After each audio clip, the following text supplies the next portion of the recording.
Benim varlığı sağlar, daha büyük danışma, her sene sağlığa verir. Belki sen okuyorsan burada. He?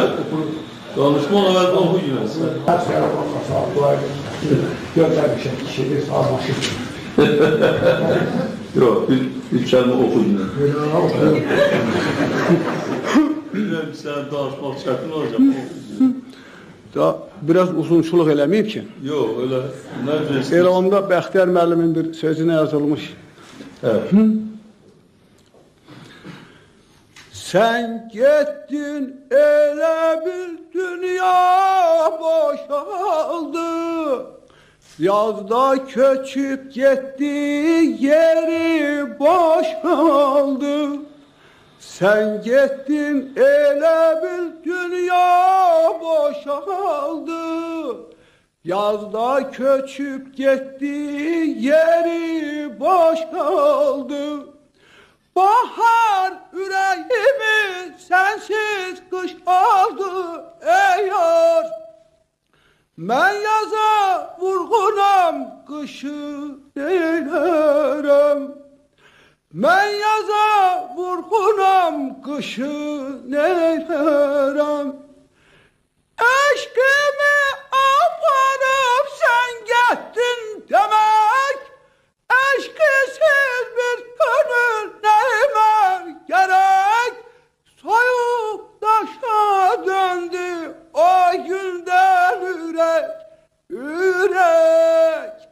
Sinemden asılan taşı neylerim.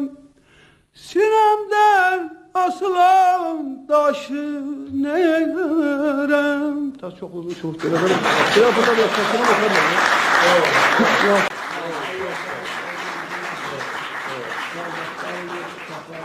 Sağ ol.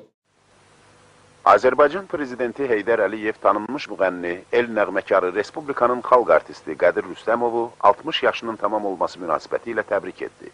Müğənninin yaradıcılığı ilə maraqlanan dövlət başçısı onu Azərbaycanın yüksək ordeni, şöhrət ordeni ilə təltif etdiyini bildirdi. Qədir Rüstəmov səmimi qəbul və mədəniyyət sahəsində çalışanlara göstərdiyi diqqət və qayğıya görə Prezident Heydər Əliyevə minnətdarlıq etdi. Sağ ol ki, məni də belə yada salmışsınız. Allah ömrümü uzun eləsin.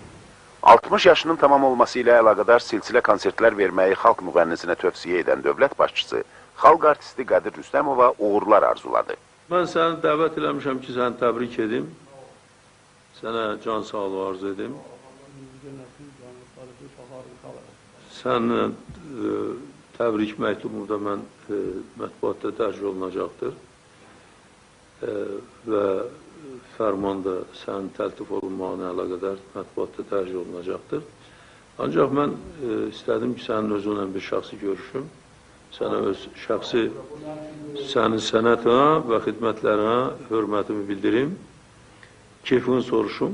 Hiç mənim ömrümdə belə işlərə bundan belə şərəfmiş, belə həqqi, hiç mən bilmirəm. Sağ ol, böyük işdir, böyükdən də. Canın sağ olsun, uzun ömür sənə arzulayıram. Daima öz sənətinə xidmət edəsən, xalqına xidmət edəsən və öz sənəti ilə xalqımızı ruhlandırasan.